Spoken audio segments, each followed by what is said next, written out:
Hello, and welcome back to Movie Nights. Today is a very special Movie Nights, following up on my video about this lovely dryer lint portrait of actor Dean Stockwell. The quick version, lovely supporter of the show Kyle Williams took up my offer to ship this portrait to me, and in exchange I would review any movie of his choice. So now I am very proud to present to you guys the $300 lint portrait review.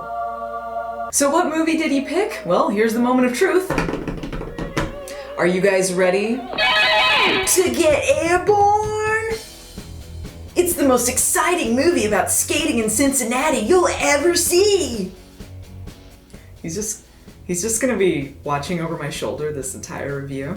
You'll recognize a few up-and-coming stars in this, such as Jack Black and Seth Green with an unfortunate hairstyle. The lead guy, Shane McDermott, he quit acting about 3 years after making this. He was only in like 6 different things. And he just had no desire to come back to show business. Which I really kind of admire about him, because I think he could have made bank with those dreamy Jonathan Taylor Thomas looks. A-frame wave, groundswell. I tell you no lie, my friends. It's a consciousness raiser. Captain Crunch berries, a couple bean burritos, maybe an otter pop or two. I call it a liquid Drano, wannabe Bullwinkle. Then, I'll be styling.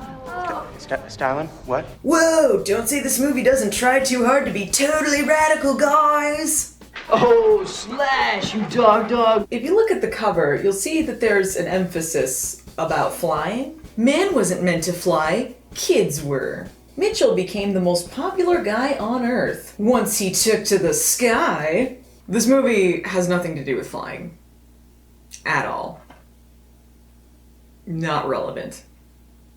Even in the context that they mean it. Mitchell Guzin is a surfing teen from California, but when his parents go to Australia for a work grant, he's forced to live with his aunt and uncle in Cincinnati for 6 months. Major bummer, man! I don't know why they're acting like this is such a big deal. It's 6 months. Get over it. His parents' excuse for not bringing him with him mainly seems to be school, because this movie's under the assumption that Australia doesn't have those, and he brings his surfboard with him on the plane? Like, where did he think he was gonna use that? It's not like he didn't know where he was going.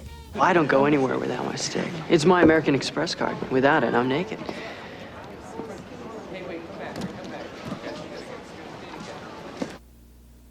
They have half pipes. It's not like there's nothing to do there. We literally saw this kid skating during the entirety of the opening credits. I mean, it's not like it's a surfer who learns to skate or something. It's just a kid who goes from skating in one state to skating in another. You've got the obligatory introduce the new kid to the class scene, because that's how schools work. Oh. Hey guys, new kid! We got a new kid here! Oh my god, this has never happened in our school's entire history! Even though they're all doing introductions anyway, because it's the beginning of the school year? Mitchell is like the quintessential 90s kid. Like, if they took all of the elements to make the perfect 90s boy and put them in a clone tube, he would be what came out. Like, I can't imagine how genetics somehow created him in nature. He's one chill, cool dude. He's got some wisdom to dispense about Gandhi and Popeye. Popeye. Now there was a great man, because his motto was, I am what I am. Do you think Popeye ever worried about what he wore just so he could get olive oil in the sack? I should say not, dude. And do you know why? He was gay. Because he is what he is. A line so good, they decided to end the movie on it. Now, Popeye. There was a great man. He kind of talks like this the entire movie. Like, he can't stop smiling.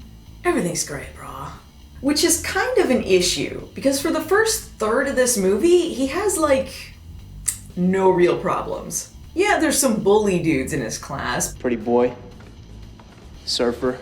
but he doesn't seem that affected by it. He just chills out while the ladies swoon over him. This is the opposite of a problem. Oh no, I'm so popular and the girls totally love me. Harsh. Well, you sure are popular. A little too popular. These guys spend like a month torturing him, and he's just like, whatever. Hilarious shitting jokes.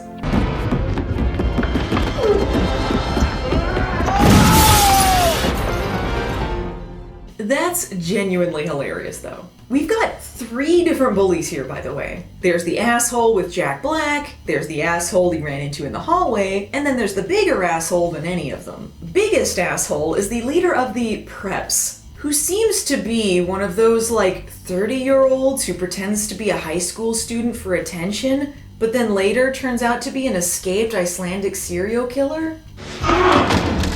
I have no idea what Jack Black is doing at any point in time. You big fruity two-shoe. Please, brother, please.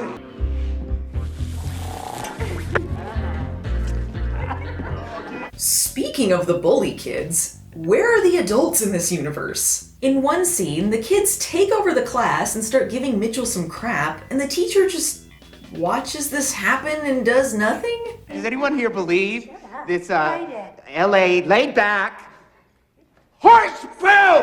This guy is peddling. In another scene, a character straight up assaults people. He physically picks up a girl, and not one patron of this restaurant does anything about this. I felt like I was watching Lord of the Flies, and this is some sort of kid-based society. Seth Green's character is almost murdered during the prank montage.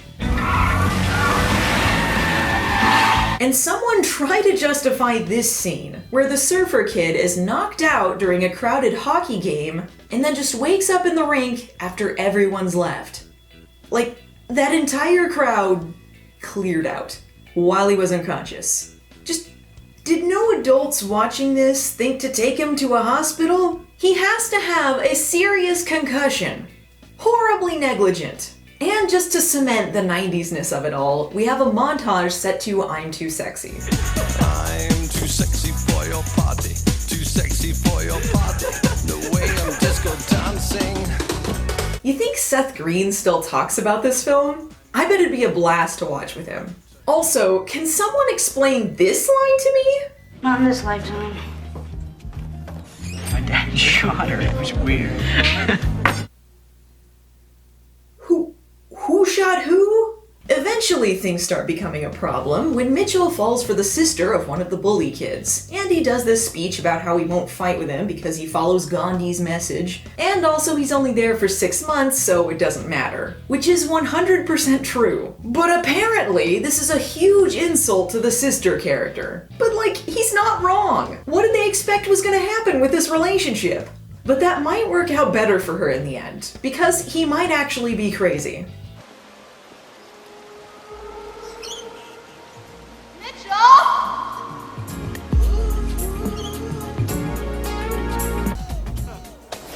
They have a scene where they go into his tragic backstory. And he explains that because he was a bully, he almost killed a kid. The movie treats it like taking the peaceful path was a dick move too. He's gotta fight to show he really believes in this 6-month non-relationship. What about Nikki? You just let her go. Yeah, you're supposed to force women to stay with you when they walk away. So how does he mend things? Well, he pantses the asshole, who was the bigger bully, and redemption.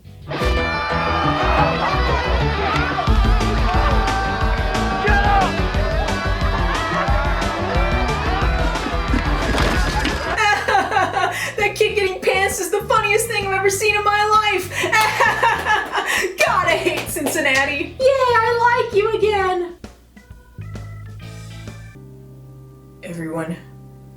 Everyone saw my ass.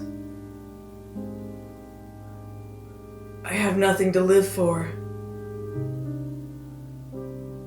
And now that we know that Mitchell's a bully too, he's alright. Having been united by pantsing a common enemy, the movie reaches its climax when Mitchell teams up with the less evil bullies to take down the bigger asshole in a skate race across town. So, the surfing thing really had jack all to do with anything in the end.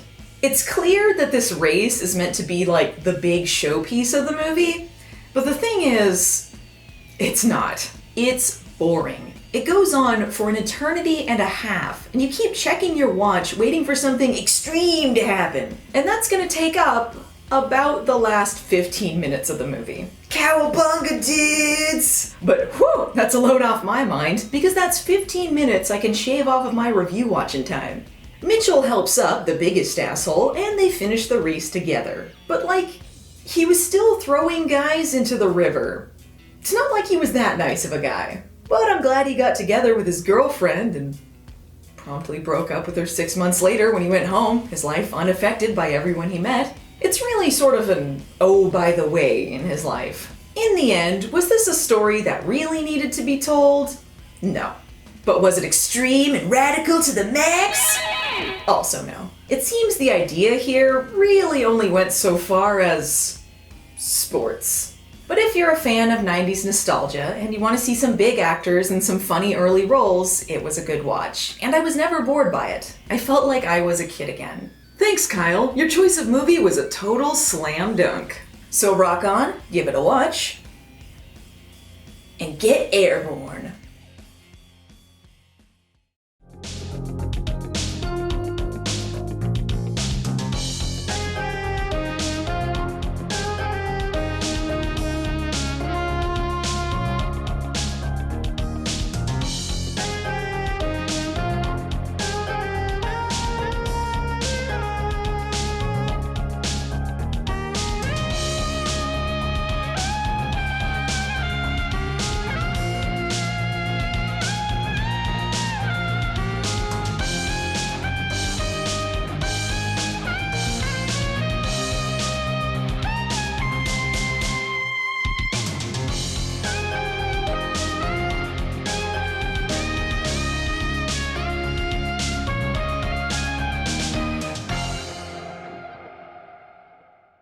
Does anyone here believe this, LA laid back horse poop?